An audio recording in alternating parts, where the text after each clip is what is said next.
Oke, bismillahirrahmanirrahim. Assalamualaikum warahmatullahi wabarakatuh. Waalaikumsalam warahmatullahi wabarakatuh.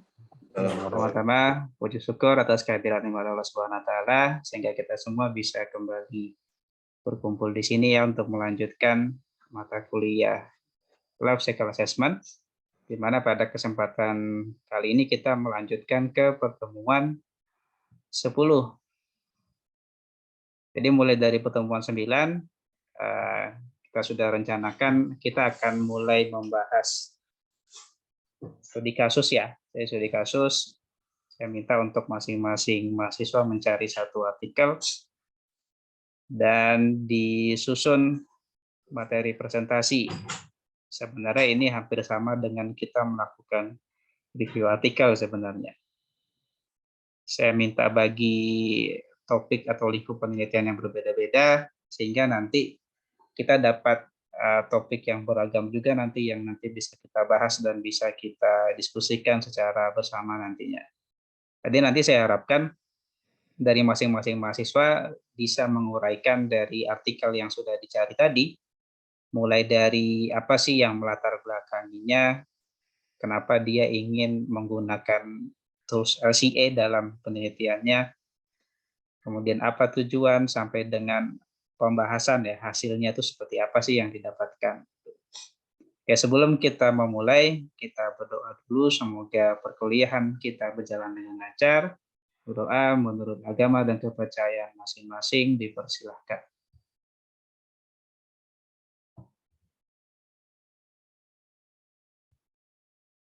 Berdoa selesai. Awal saya absensi dulu ya. Wahyudi ada. Elvarina. Ada, Pak. Ada Fernando Setiawan. Hadir, Pak. Arif Kurniawan ada ya. Pak. Rializa Nuriana. Hadir, Pak. Oke. Aduh, minum dulu, Bu. Iya Pak, makasih Pak. Novita Ulandari ada. Prasetyo Prananda. Hadir, Pak. Oh, ada. Oke, hari ini kita akan presentasi ya, seperti yang saya sampaikan di grup juga. Alurnya mungkin saya serahkan saja, saya akan buka share screen-nya biar kalian bisa melakukan share screen. Siapa yang lebih dahulu memulai share screen bisa dimulai saja nanti untuk presentasinya. Ayo saya persilakan. Dari Google Classroom-nya tadi sudah ada berapa orang di sini yang masukkan? Oh, 3 orang lagi yang belum masukkan. Tugasnya sudah ada 5 orang. Saya persilakan saja untuk bisa langsung memulai melakukan share screen. Siapa kira-kira? Atau kalau terkendala mungkin bisa saya bantu juga ya.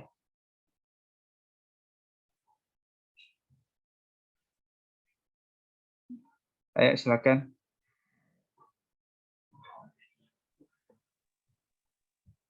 Izin Pak, laptop tinggal di kantor Pak. Bahan di laptop semua Pak. Di sini juga belum ada ya kamu ya? Belum di-upload Sudah juga. Pak, ada sudah ngumpulin Pak. Hah? Ada sudah mengumpulkan Pak. Terus di saya, oh belum. Kamu baru di-upload saja, ini belum dikumpulkan. Oh iya, maaf Pak. Coba saya coba download dulu deh. Yang lain mungkin yang sudah siap ada? Sambil saya download. Oh sudah ada. Tuh. Oke silakan.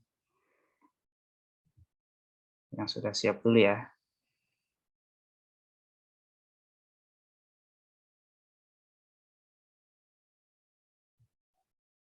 Baik, selamat malam. Assalamualaikum warahmatullahi wabarakatuh.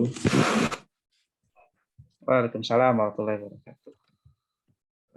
Baik Pak, malam ini mohon izin kepada Pak Watri untuk presentasi terkait studi kasus pengelolaan sampah di TPA Gunung Panggung, Kabupaten Tuban, Jawa Timur.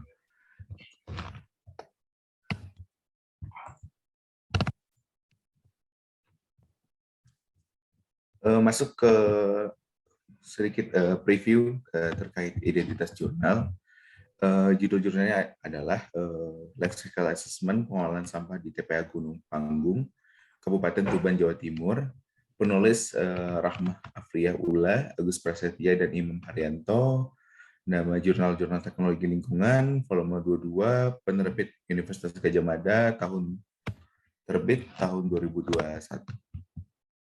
Latar belakang dari studi kasus ini, di mana yang pertama itu adalah metode landfill yang umumnya digunakan dalam pengelolaan sampah di TPA Gunung Panggung, Kabupaten Tuban. Kompos merupakan metode lainnya sebagian kecil yang digunakan dalam pengelolaan sampah di TPA Gunung Panggung, Kabupaten Tuban ini. Pada laporan tahun 2015 di Wonosobo, metode landfill menghasilkan emisi GRK sebesar 5.905,59 ton CO2 ekivalen, dan metode pengomposan menghasilkan gas CH4 sebesar 6.278 ton dan N2O sebesar 6.278 ton. Sumber emisi lainnya itu disebabkan oleh transportasi sampah, penggunaan alat berat, proses pengomposan yang mengemisikan gas-gas lain yang menimbulkan dampak asidifikasi dan eutrofifikasi. LCA-nya adalah menginventarisasi input dan output-nya, mengevaluasi dampak lingkungannya, dan menginterpretasikan hasil dari fase analisis inventory dan penilaian dampak pengolahan limbah dengan cara tertentu. Tujuannya dari studi kasus ini adalah yaitu menganalisa dampak lingkungan dari pengelolaan sampah existing di TPA Gunung Panggung, Kabupaten Tuban, Jawa Timur, beserta skenario alternatifnya dalam menggunakan LCA. Masuk ke penentuan tujuan dan ruang lingkup, di mana tujuan dari studi kasus ini dalam LCA-nya adalah menilai dampak lingkungan dari pengelolaan sampah existing di TPA Gunung Panggung, Kabupaten Tuban, Jawa Timur, beserta skenario alternatifnya. Ruang lingkupnya adalah penelitian ini meliputi pengangkutan sampah dari sumber sampah, pengelolaan sampah di TPA dalam kondisi existing, landfill dan pengomposan, dan anaerobik denitrifikasi sebagai alternatif tambahan. Berikut adalah alur dari proses pengolahan sampah seperti berikut, di mana sumber sampah itu masuk ke bank sampah dan direcovery oleh pemulung. Setelah itu sumber sampah itu dilakukan pengangkutan, pemilahan, dan juga dilakukan pengomposan, anaerobic digestion, dan landfilling, yang menghasilkan di mana dari alur tersebut terdapat beberapa skenario. Yang pertama itu adalah skenario existing, di mana itu merupakan menggunakan skenario landfill dan pengomposan. Untuk skenario satunya adalah asumsi sampah telah dipilah 50% dari sumber.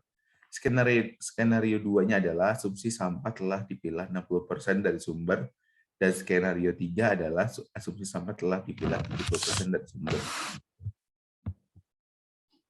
Masuk ke proses pengomposan dan anaerobik digester, di mana untuk proses pengomposannya itu adalah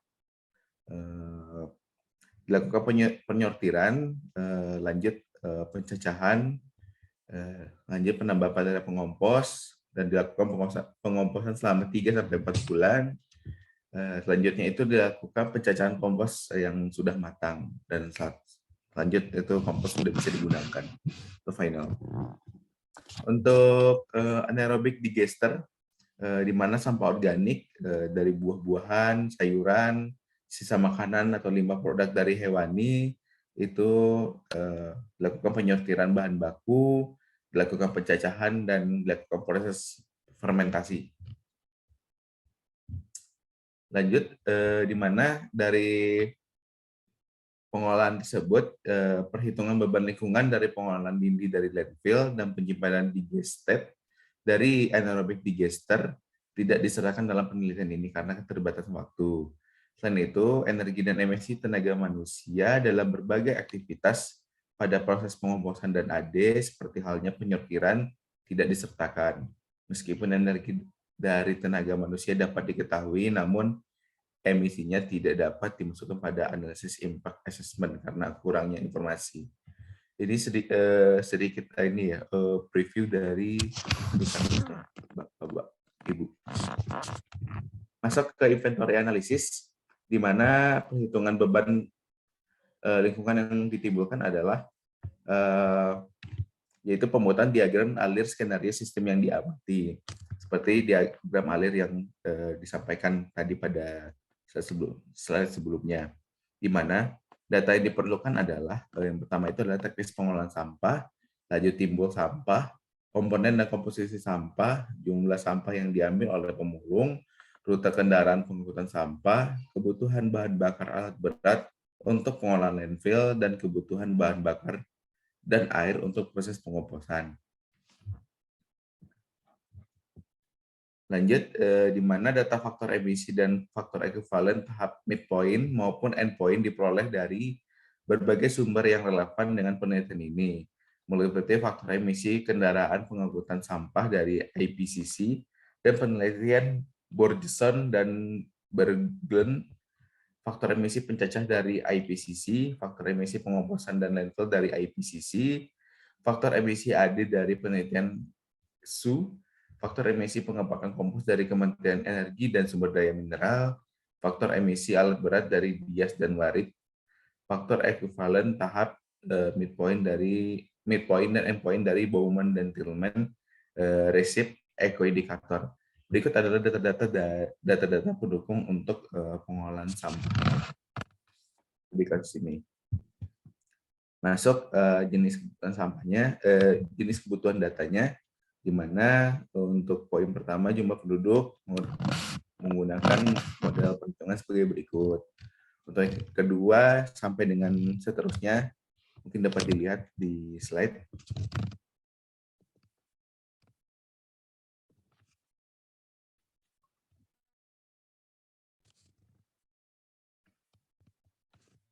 Masuk ke life cycle impact assessment, di mana data beban lingkungan yang diperoleh pada tahap inventory analysis kemudian diklasifikasi menjadi beberapa kategori dampak lingkungan, seperti pemanasan global, asidifikasi, dan eutrofifikasi.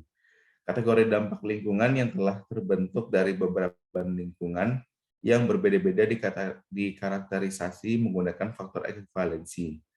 Terhadap ini merupakan tahap midpoint yang merupakan tahapan penghubung rantai sebab akibat dari aktivitas yang menyebabkan beban terhadap lingkungan dengan mekanisme lingkungan itu sendiri. Berikut adalah tabel faktor ekuivalensi beban lingkungan terhadap kategori dampak. Dapat dilihat di mana di sana terdapat beban lingkungan seperti CO, CH4, CH4 fosil, N2O, CO, SO2, NOx, NH3, SOx, NOx, NH3, N dan P. Dan terdiri dari 3 kategori dampak, yaitu pemanasan global, asidifikasi, dan eutrofifikasi, serta faktor ekuivalensinya. Di mana faktor ekuivalensi asidifikasi untuk SO2, NOx, dan NH3, dan eutrofifikasi P memiliki nilai spesifik untuk negara Indonesia. Lanjut. Berikut adalah tabel untuk area of protection, di mana itu terdiri dari 3 kategori, ekosistem terestrial dan ekosistem akuatik. Setelah diproses beban lingkungan dari kategori dampak, pemanasan global, asidifikasi, dan eutrofifikasi, beban lingkungan tersebut dapat dikelompokkan lagi ke dalam beberapa kategori kerusakan atau damage. meliputi kesehatan manusia, human health, kualitas ekosistem, ekosistem equality, dan kelangkaan sumber daya atau resource scarcity. Lanjut, pemanasan global, asidifikasi dan eutrofifikasi hanya berpengaruh pada 2 kategori saja, yakni manusia dan kualitas ekosistem. Kesehatan manusia yang diekspresikan dengan disability adjusted life year atau DALY dipengaruhi pemanasan global, sedangkan kualitas ekosistem spesies tahun per kilo dipengaruhi oleh ketiganya. Perspektif dalam penentuan kerusakan yang digunakan yaitu hierarki tentang waktu yang seimbang, 100 tahun, jangka panjang dan jangka pendeknya. Perspektif hierarkis merupakan perspektif yang direkomendasikan untuk sebagai metode. Lanjut, masuk ke pembahasan di mana untuk pembahasan ini adalah penduduk TPA adalah 259.021 orang, dan sampah yang dihasilkan adalah sebesar 93.247,54 kg per hari, dan komposisi sampah makanan atau sampah organik yang dihasilkan sebesar 58% dari pengolahan existing. Berikut adalah komposisi sampah yang ada di Kecamatan Panggung, di mana terdapat beberapa komponen sampah, yaitu sampah makanan, perkebunan, plastik, kertas, kayu, kain tekstil, karet, kulit, logam, gelas kaca, diapers, dan lainnya. Masuk ke tabel input sumber daya per ton yang dari tabel tersebut dapat kita lihat beberapa aktivitas penunjang dalam sampah yang ada di TPA. Yang pertama itu adalah transportasi dengan penggunaan jumlah sumber daya adalah solar, pengangkutan sampah. Input per ton sampah adalah 5,5 liter. Untuk pengomposan, jenis sumber dayanya adalah solar pencacah, air, dan listrik. Untuk input per tonnya, untuk pencacahnya 2,2 liter, untuk airnya 38,9 liter, dan listrik 1,33 kWh.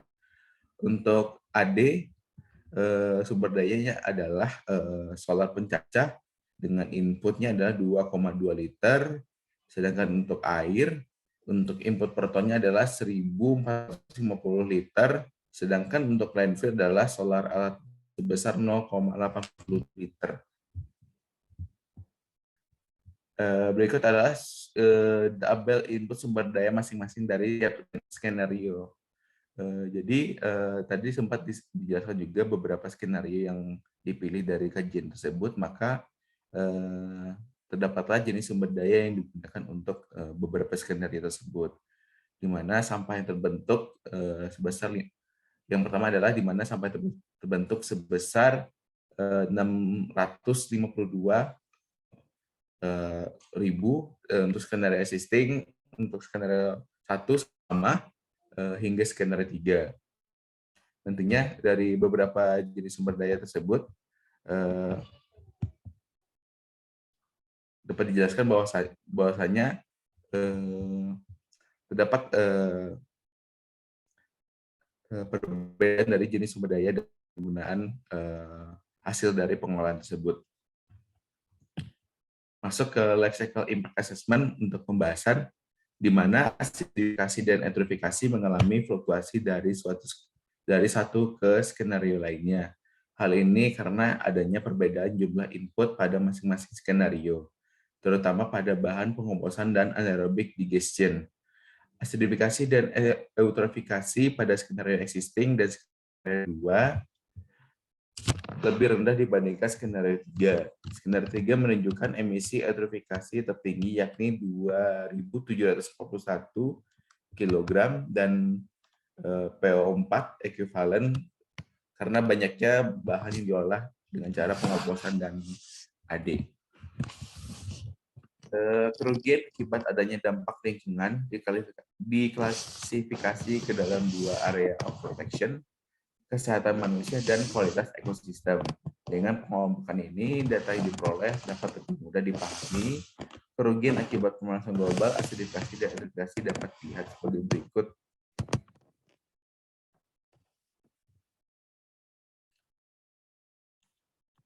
Lanjut untuk interpretasi hasil, di mana penimbunan sampah mengemisikan CH4 yang berkontribusi pada pemanasan global sebesar 5.839.000 kg CO2 ekuivalen per tahun. Emisi CO2 dari transportasi, pencacahan bahan kompos, serta emisi CO2 dari penggunaan alat berat turut memberikan kontribusi kepada dampak pemanasan global. Sama halnya dengan skenario existing, proses dan filling menunjukkan dampak lingkungan yang besar pada pemanasan global pada skenario 1. Pemanasan global meningkat pada proses pencacahan bahan kompos. Peningkatan dampak lingkungan asidifikasi juga terjadi pada skenario 1 ini. Kontributor terbesar pada asidifikasi skenario 1 berasal dari pengangkutan sebesar 573 kg SO2 ekuivalen per tahun dan landfill 223,50 kg SO2 ekuivalen per tahun. Untuk skenario 2 memiliki tambahan pengelolaan sampah berupa AD. Pencacahan bahan yang digunakan untuk AD menambah beban pemanasan global sebesar 74.377 kg CO2 ekuivalen per tahun. Meskipun jumlah sampah yang dikomposkan lebih sedikit, 71.000 kg untuk kompos dan 267 kg untuk AD. Beban eutrofifikasi dan pengomposan lebih besar dibandingkan emisi beban eutrofifikasi proses AD. Beban eutrofifikasi dari proses pengomposan dan AD yaitu 1.717,20 kg PO4 ekuivalen per tahun dan 462,28 kg ekuivalen per tahun secara berturut-turut. Salah satu permasalahan dalam proses pengomposan adalah hilangnya nitrogen dalam kompos. Nitrogen yang teremisikan ke lingkungan terutama dalam bentuk NH3 dan NH3 merupakan salah satu kontributor beban eutrofifikasi. Berikut adalah tabel dominansi beban lingkungan per skenario. Untuk E01 adalah skenario existing, E1 E0 skenario existing, E1 adalah skenario 1, sampai E3 itu adalah skenario 3. Untuk nomor 1 itu adalah transportasi, hingga nomor 7 itu adalah landfilling. Berikut adalah tabelnya. Lanjut, di skenario 3 menunjukkan beban paling kecil, namun dampak asidifikasi dan eutrofifikasi menunjukkan nilai tertinggi yang berasal dari proses pengomposan. Bahwa salah satu permasalahan dalam proses pengomposan adalah hilangnya nitrogen dalam bentuk NH3, pembalikan yang terlalu sering dilaporkan menghasilkan kadar N yang lebih sedikit rendah di akhir masa pengomposan dibanding kompos yang frekuensi pembalikannya sedikit. Hilangnya nitrogen dapat diatasi dengan mengontrol frekuensi pembalik. Pengomposan pasif yang jarang dilakukan, pembalikan menunjukkan emisi NH3 lebih sedikit. Pembalikan akan mengubah posisi yang semula di bawah menjadi ke daerah permukaan tumpukan kompos. Bagian bawah kompos yang berpindah ke permukaan mendapat pasokan oksigen yang lebih cukup sehingga menjadi lebih aktif karena aktivitas mikroorganisme. Aktivitas ini membuat suhu di lingkungan permukaan lebih tinggi dan menjadikan NH3 mudah teremisikan. Selain pembalikan, pemberian cover pada tumpukan kompos dapat mencegah NH3 teruapkan. Manajemen produksi kompos yang meliputi kualitas dan komposisi limbah, frekuensi pencampuran bahan, dan pemantauan kelembapan dan temperatur sangat berpengaruh terhadap emisi dan produk yang dihasilkan. Aktivitas pencampuran bahan akan menciptakan proses aerasi pada kompos sehingga menyediakan oksigen dan memicu emisi NH3. Dengan memperhatikan frekuensi pencampuran bahan, emisi NH3 mengalami penurunan sebesar 52 kali dan menurunkan asidifikasi dan eutrofifikasi masing-masing sebesar 209% dan 45%.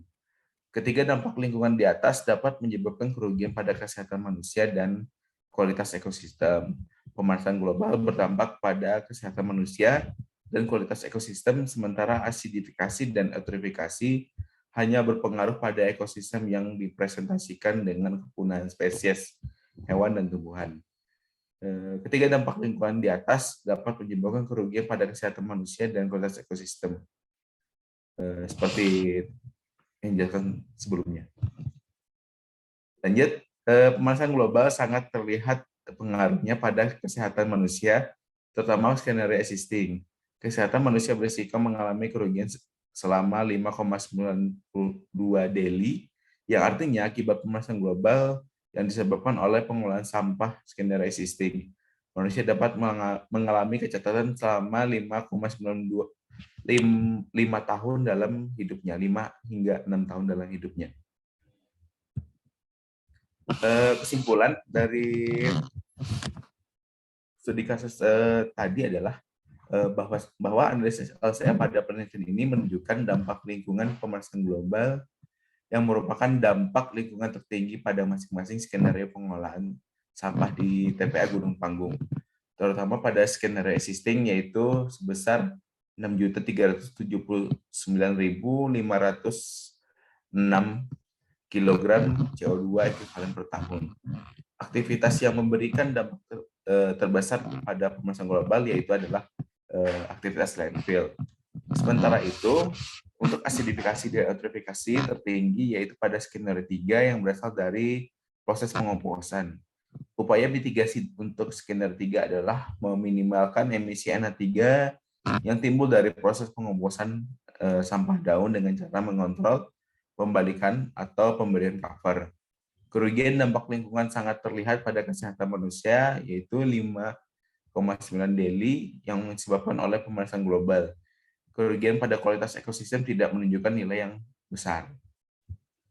Mungkin itu saja presentasi dari saya.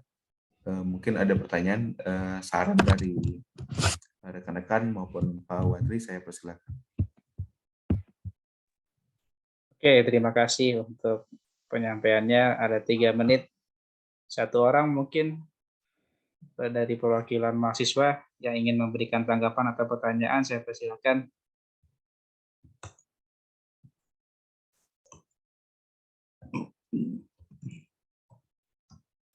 Halo. Silakan.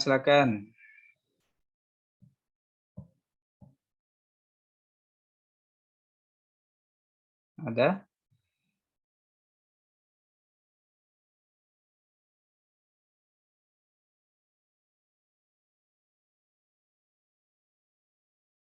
Halo. Ada ya? Dari saya saja mungkin ya. Pertama terkait dengan penulisannya. Tadi masih ada beberapa typo dan sebagian tadi saya lihat ada yang terlalu panjang teksnya dan sebenarnya bisa kamu buat dalam bentuk poin-poin saja tadi, atau tadi contohnya kan kayak ada daftar data tadi, datanya kan ada cukup banyak kan ya, itu sebenarnya kan bisa dibuat dalam bentuk list saja nanti daftar, jadi biar lebih enak juga nanti dalam presentasinya. Kemudian juga tadi penggunaan titik koma dalam satuan ribu, ratus. Tadi kamu sempat salah baca jadinya, yang harusnya ratus jadi ribu. Jadi tolong nanti jangan sampai terlewat saja nanti kalau untuk presentasinya. Baik, Pak. Kemudian secara umumnya ada 1 menit saja, saya rasa tidak bisa dibahas terlalu lengkap. Secara umumnya sudah sangat baik reviewnya. Setidaknya kan kita sudah dapat gambaran ya, sebenarnya LCA ini nanti akan kita manfaatkan seperti apa sih nantinya. Kemudian yang terakhir, sebelum nanti kita tutup ya sesi yang pertama ini, artikelnya nanti bisa dilampirkan juga ya di Google Classroom-nya ya, di tempat yang sama Iya, Pak. untuk upload materi PPT-nya. Dan kalau ada revisi materi PPT, silakan di-upload saja. Dan usahakan dalam bentuk PDF ya. Kalau formatnya PPT, terkadang saya buka di Google Classroom itu ada bagian-bagian yang hilang. Jadi lebih baik disimpan terlebih dahulu dalam format PDF, baru nanti di-upload ke Google Classroom. Karena takutnya ada yang berubah nanti format di PPT-nya. Itu saja mungkin dari saya. Terima kasih untuk paparannya, Lato. Kita lanjutkan lagi setelah Zoom ini terakhir ya. Setelah ini mungkin kalau tidak ada yang mau presentasi, saya akan coba buka yang punya Pak Arief tadi ya. Jadi saya sudahi dulu sesi yang pertama. Silakan nanti bergabung menggunakan tautan yang sama.